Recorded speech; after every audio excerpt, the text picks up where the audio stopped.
hear a message about the shield of faith. The shield of faith. Ang buong rational ng full armor of God is for the Christian believer to be able to stand firm on the day of battle. And binigay ng ating Panginoon itong every part of the armor so that we may verily and clearly understand how is it to stand firm. Kung paano ba makatatayo ng buong katatagan sa pagsalakay ng kaaway, sa araw at oras na tayo ay sinalakay ng kaaway. And for all we know, we are not only called sons of God. The Bible also calls us soldiers. We are ambassadors of Christ. Kung kaya naman, ang kaaway ay napupuot sa katawan ni Kristo, hindi dahil sa ating mga personalidad, hindi dahil sa mga taglay nating mga abilidad, kundi dahil sa Jesus, dahil kay Jesus. Amen. Tayo ay iniligtas ng ating Panginoon at tayo ay inilipat sa kaharian ng kaliwanagan at ang ating Panginoon ay si Jesus. At tayo ay hinuhubog sang-ayon sa kanyang kaluwalhatian. Galit ang kaaway kay Jesus. Is that an amen? Amen.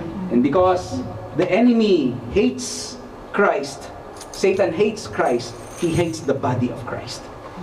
Now, ito pong belt of truth na pinag-usapan natin, by way of review, ito ay walang iba kung hindi ang lubos na pamamahala ng buhay na salita ng Diyos, na ito dapat ang siyang nangingibabaw na pamantayan sa buhay ng mananampalataya. This is the full sovereignty of the Word of God. It is the full governance of the Word of God. The Word of God must be the one who is that is in total control of the Christian person, so that the Christian person on the day of battle may stand firm. Hallelujah. Kung wala ang pamamahala ng salita ng Diyos, hindi tayo makatatayo ng matibay. Is that an amen? Amen. Secondly, itong breastplate of righteousness, ang baluti ng katuwiran, ay walang iba kundi si Kristo. And specifically, my brothers and sisters, that pertains to His blood. The Bible says in Revelation chapter 12 that the saints had overcome the enemy, the devil, the accuser of the brethren, by the blood of the Lamb. Later on, we will continue with that. At hindi tayo kinakailangan makondemn kapag inatake niya tayo ng condemnation, ng mga accusation, ng mga negative criticisms, ng any judgmental thoughts concerning us, concerning our past, concerning our present life, and concerning our future. There is no need to fear. There is no need to be discouraged. Why? Because we had been forgiven, hallelujah, by our Lord Jesus, by virtue of His blood. We have been cleansed, and we are now being covered by the blood of the Lamb. Hallelujah. That is our breastplate of righteousness. Is that an amen? Amen. The preparation of the shoes of the gospel of peace, my brothers and sisters. The shoes of the gospel of peace is none other than God being our friend. We prepare for the day of battle by having a constant communion and walk with God as our friend. No one can ever prepare us for the day of battle other than our friend, the Lord Himself. Friendship of the Lord is for those who fear Him, and He reveals His covenant to them, according to the book of Psalm, chapter 25, my brothers and sisters. And that is how the Lord strengthens us, when He reveals His heart to us, when we commune with Him. Hallelujah. That is the shoes of the gospel of peace. Can you say to your brother and sister beside you, you are a friend of God? You are a friend of God. God is not mad at you.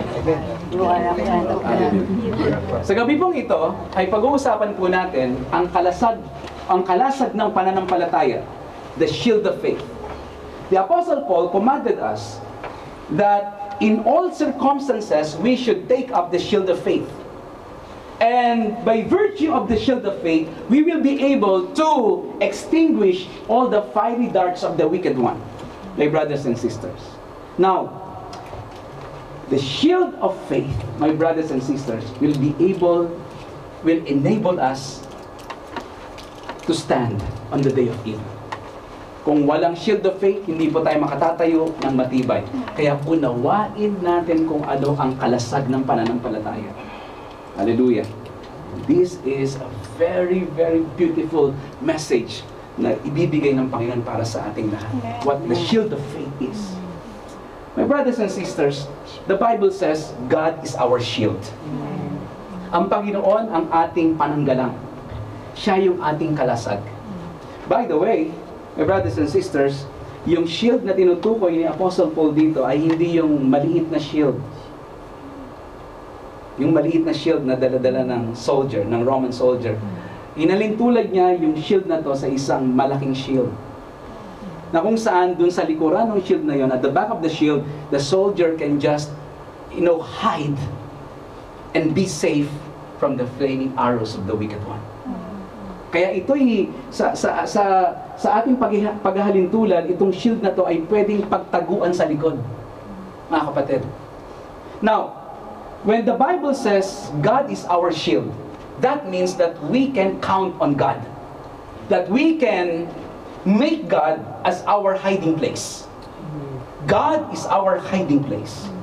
Hallelujah. Now, in the Bible, especially in the book of Psalms, you can see there several references about the Lord being our shield, our hiding place. Psalms 32 verse 7 talks about that. The Bible says, "You are a hiding place for me. You preserve me from trouble. You surround me with shouts of deliverance." This was a song given by the Holy Spirit to David. And for all we know, David was not just a king, was not just a shepherd, he was also a warrior. Siya isa ring mandirigma, David. And he knew all about this safe place where he can hide, hiding place. At ang sabi niya sa ating Panginoon, "You are a hiding place." Ikaw ay isang lugar na maaari kong pagtaguan. You are a hiding place. You preserve me from trouble. You surround me with shouts of deliverance. That means victory is sure when we hide in God. When we make God our hiding place, the Lord will not only take care of us, but He will also be the one who will confront the enemy. Hallelujah. And He will provide us with the deliverance that we need. Amen. Siya mismo ang magbibigay sa atin ng katagumpayan, at hindi lang yun, ang mga sigaw ng katagumpayan. That means that He will enable us to worship Him and praise Him in the midst of the battle, having faith in our hearts that the Lord is indeed our victory. Amen. Hallelujah. Is that an amen? Amen. Habang nakikipaglaban ka sa kaaway, umaawit ka na may kagalakan dahil alam mo na yung end ng story. Hallelujah. The Lord will always end up as the winner. Amen. Hallelujah. Is that an amen? Amen.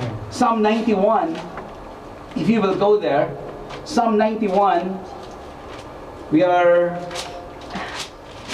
trying to explain in the light of the Old Testament what the shield of faith is. The Lord is our hiding place. Hallelujah. Psalm 91 verse 1. The Bible says, "He who dwells," are you there? "He who dwells in the shelter of the Most High will abide in the shadow of the Almighty." Is that an amen? Amen. Siya na nananahan doon sa silungan ng kataas-taasan ay mananahan sa lilim. Hallelujah. Ng kataas-taasang Diyos. Ng kaitaasang Diyos. Hallelujah. Ibig sabihin, mga kapatid, kung tayo po ay sumisilong sa ating pong Panginoon at siya ay mayroong lilim, kung yun nga ang ginamit na salita doon, mga kapatid, yung salita ng paghahalintulad, ibig sabihin, the Lord does not mean to expose us. When we dwell in Him, when we dwell in the shelter of the Most High. Hallelujah. We will explain that later. When we abide in the shadow of the Almighty, ibig sabihin tayo ay tinatakpan ng Diyos. Tayo ay itinatago ng Diyos. Amen. Sabi mo sa katabi mo, itinatago ka ng Diyos. We are going to explain that in a very definite context, my brothers and sisters. I know, the Bible says, go ye into all the world. Paano yan, Pastor? Akala ko ba tinatago tayo ng Panginoon? Ba't sinabi ng salita ng Diyos, go ye into all the world? Yeah! We will go into all the world, but not until we hide in His presence. Amen. Is that an amen? Amen. Hallelujah. Hallelujah. Now, the Bible says, if you will continue, sabi po ng salita ng Diyos sa verse 2, I will say to the Lord, my refuge and my fortress, my God in whom I trust. If you have a Bible, just encircle that word there, trust. Hallelujah. Because the shield that we are talking about is a shield of faith. Hallelujah. It is a shield of trust. My God in whom I trust, for He will deliver you. Look at this. He will deliver you from the snare of the fowler and from the deadly pestilence. He will cover you with His pinions, and under His wings you will find refuge. His faithfulness is a shield and buckler. Hallelujah. Ang katapatan niya ay isang kalasag. Hallelujah. Ang sabi po ng salita ng Panginoon, tayo raw po ay tatakpan ng kanyang mga bagwis, sa ilalim ng kanyang mga pakpak, tayo po ay makatatagpo ng kanlungan. Hallelujah! Amen. Hallelujah! His faithfulness, ang kanyang katapatan ay isang kalasag. At ang sabi po niya sa verse 5, you will not fear the terror of the night, nor the arrow that flies by day. Hallelujah! You know what is in Ephesians chapter 6? The flaming arrows or the flaming darts of the evil one. The fiery darts of the evil one. Ito po yung pinapakita ng salita ng Diyos. He had never changed. God had never changed. Hallelujah. He's the same yesterday, today, and forever. As far as His character and His promises are concerned. My brothers and sisters, He had been a shield, a buckler, a refuge, a hiding place for His people down the Old Testament. Hallelujah. And He will remain as such in the New Testament. He will remain as our shield right at this very point in time. Hallelujah. He is our shield. He is your shield. Siya ang iyong pantakip. Siya ang iyong pananggalang. Siya ang iyong dakong kublihan, mga kapatid. Hallelujah. And you can count on Him. Hallelujah. And always will. Meron lamang isang dakong kublihan na ibinigay ang Biblia. At yun ay walang iba kung hindi ang Diyos. Siya lamang. Wala nang iba. Is that an amen? Amen. Sabi mo sa katabi mo, isa lang dapat ang taguan mo. Isa lang. Sabi mo sa kanya, i-emphasize mo, isa lang. Only one. There is only one hiding place. There is only one shield. Hallelujah. Our Lord God Almighty. Hallelujah. Hallelujah. Now, Only one is having this. Only God. this is important. Napakahalaga nito. What is the connection of those verses to the New Testament? Kasi, kinakailangan mai-apply ko to sa aking Kristiyanong pamumuhay. Na ang Diyos ang dapat kong maging taguan. Ano ang kinalaman nito sa aking paglakad bilang mananampalataya? Anong kinalaman ng puso, ng isipan, ng aking kaluluwa dito? Ng pananampalataya? Pag sinabing shield of faith, paano ko ito gagawing praktikal sa aking buhay? How am I going to make this message a practical message in my life? So much so that I can really understand it and I know how to apply it very specifically and practically in my life. Paano ko gagawing taguan si Jesus, mga kapatid? Dahil kung hindi tayo magtatago kay Jesus, hindi natin maiiwasan ang fiery darts of the wicked one. Alam niyo po ba, itong fiery darts, ang ibang translation nito ay missiles. Okay? Yung labanan ng unang panahon, meron silang nilalagay na kind of substance doon sa dulo ng arrow, at pagkatapos ito ay kanilang sisilaban, sisindihan. At ito ay kanilang ipapana, yung palaso. At syempre, yung angle na kanyang tinravel pataas, kung gaano kataas yun, gano'n naman ang pwersa niya kapag ito ay bumubulusok. Kaya kapag ito ay tumama sa soldier, kahit pa naka-breastplate siya, kapatid, kapag ito ay tumama, dahil siya ay merong apoy na nandun sa substance, kakalat yung pitch na yon, kakalat yung substance na yon, at magkikreate ito, masusunog yung tinamaan niya. Hindi lang siya matutusok, masusunog pa. And the intention is death. Ano?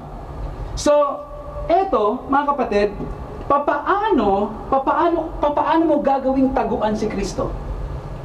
Kung ang pinag-uusapan nating mga palaso na merong apoy ay spiritual, paano mo siya gagawing taguan? At ano ang ibig sabihin? Paano mo i-apply dito ang pananampalataya? Kasi sa ating pong pananalangin sa ating Panginoon, sinasabi natin, siguro madalas sa Kanya, Panginoon, itago mo ko sa likuran ng iyong krus. Lord God, ingatan mo ako, Panginoon. Lord God, ikaw po, Panginoon, ang humarap. Ang problema, kapatid, paano yun mangyayari? Na si Lord ang haharap. Mga kapatid, well, this is very important. The book of Colossians chapter 3 tells us a very important truth about our spiritual life. Look at this.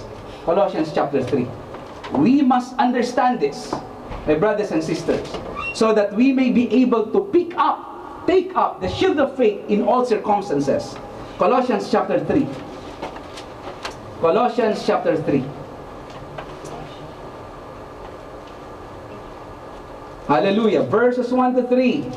The Bible says, if then you have been raised with Christ, seek the things that are above, where Christ is, seated at the right hand of God. Set your minds on things that are above, not on things that are on earth. For you have died, and your life is what?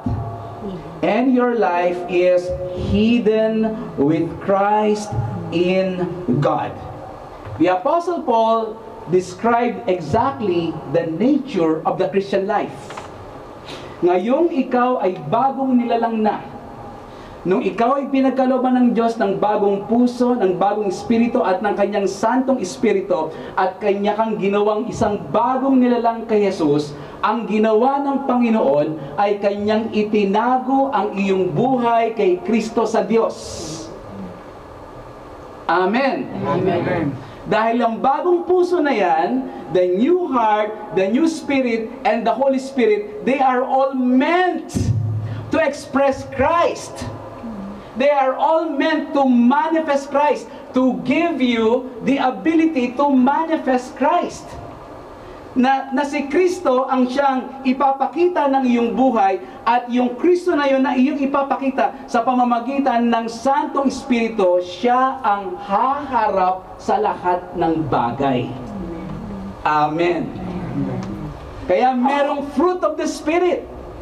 Love, hindi ba yung fruit nakikita yon? Di ba yung puno na merong bunga, anong kinakain? Yung dahon, hindi yung bunga. Siyempre yung bunga muna. Pero sa atin, pati dahon nga, pati bulaklak nakakain natin. Ano? Kaya nga, ang ibig sabihin, nung fruit of the Spirit, hindi lamang na ipapakita mo si Kristo, love, joy, peace, patience, meekness, kindness, goodness, faithfulness, kindness, self-control. Lahat po ng iyon, mga kapatid, hindi mo lang siya ipapakita, kundi yun ang iyong ihaharap sa lahat ng bagay. Yun ang iyong pangharap sa lahat ng bagay. Ang ihaharap mo ay si Kristo. Katulad na ang shield ang iyong ihaharap sa mga palasong nagbabaga, ang Espiritu naman ang iyong ihaharap sa lahat ng sitwasyon ng iyong buhay. Amen. Is that an amen? Amen. Okay, so maliwanag po tayo doon. Ang sabi po ng salita ng Diyos, our life, ang sabi po ng Biblia, sa verse 3, for you have died, and your life is hidden with Christ in God. Na itinago ng Diyos ang ating mga buhay kasama ni Kristo sa Diyos. Hallelujah. So, ibig sabihin, dinidescribe ni Apostle Paul kung anong klaseng lifestyle dapat mayroon tayo. Amen. Na ang ating dating buhay ay dapat manatiling nakatago. Amen. Amen. That our life must remain hidden with Christ in God. Eh kung nakatago ang ating buhay kay Kristo, kaninong buhay ang ating ipapakita? Ang sabi ng salita ng Diyos, put on the new man, put off the old man. Isuot ninyo ang bagong pagkatao at hubarin ninyo ang lumang pagkatao. Maliwanag po ba yan? Amen. Hallelujah. Ngayon, pag binasa po natin ang Book of Galatians, si Apostle Paul, ito ay sinabi niya sa ibang paraan. Sinabi niya sa Galatians chapter 5, live in the Spirit, walk in the Spirit. Mabuhay kayo sa Espiritu at lumakad kayo sa Espiritu. Sapagkat kinakailangan na tayong mabuhay sa ibang larangan ng buhay. Hindi na tayo dapat mabuhay sa larangan ng laman. Is that an amen? Amen. Not anymore, no longer in the realm of the flesh, but in the realm of the Spirit. Hallelujah! Parang ganun din ang ibig sabihin ni Apostle Paul doon. Ibig sabihin, huwag na ninyong ipapamuhay ang laman. Yan ay talikuran na ninyo. Yan ay patuloy ninyong isuko. Hindi yan ang inyong ihaharap. Hindi ang laman ang inyong ihaharap. Hindi ang sariling buhay. Not your own emotions. Not your own intelligence. Not your own wisdom. Hallelujah. Not your own strength. But live in the Spirit. Walk in the Spirit. Is that an amen? Amen. Hallelujah. Hallelujah. And so, ang sabi ni Apostle Paul sa Ephesians chapter 6, eto ang nature ng shield of faith. Mga kapatid, that we as brothers and sisters in Christ, we as sons and soldiers of God, we must continually surrender our old self. We must continually entrust ourselves to God. Patuloy nating ipagkatiwala ang alin, ang ating buhay, specifically what? Ang ating sariling pag-iisip, ang ating mga sariling damdamin. Is that an amen? Ang inyong sariling passions and emotions, ang inyong sariling mga desisyon sa buhay, ipagkatiwala natin ito sa ating Panginoon. Tanggihan natin ang sariling buhay, hallelujah, at tayo ipaubaya natin ang ating sarili kay Kristo. Ito nga yung shield of faith. Magtago ka sa likuran ni Kristo. Ito yung lubos na pagpapaubaya ng sarili kay Jesus. Amen. Is that an amen? Amen. Hallelujah. Upang ang haharap doon sa mga palason ng kaaway ay hindi mismo ikaw, kundi ang haharap doon ay walang iba, kundi ang Espiritu ng Diyos. Amen. Is that an amen? Amen. Ang Espiritu ng Diyos. Hallelujah. Alam mo kapatid, nagbabaga ang palason ng kaaway. Nagbabaga ang kanyang pag-atake. Alam mo, sa totoo lang, kaya napakaraming mananampalataya ang hindi makatayo sa oras at sa araw ng labanan ay dahil ang kanilang ipinanghaharap, ang kanilang ipinangsasalag doon sa mga nagbabagang suligi, yung mga arrows of the wicked one, ang kanilang pinanghaharap ay walang iba kundi yung kanilang laman, yung sariling buhay. Do you believe in that? Amen. Mga kapatid, bibigyan ko kayo ng example. Sa mag-asawa na lang.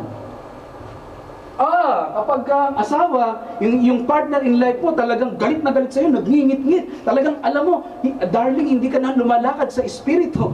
Talagang ibang espiritu na yan. Hindi na I can see in you the glory of my King. Pagka ikaw ay ngumiti, may pagil ka na. Sweetheart. Ano? At pagkatapos, kapatid, ay sasabayan mo pa ng laman. Kapatid, sasabayan mo pa, ang ipangsasangga mo ay walang iba kung hindi yung iyong sariling kalakasan, your own way of managing things, your own emotion, to be very specific, kapatid, di sabog. Di ba kapatid?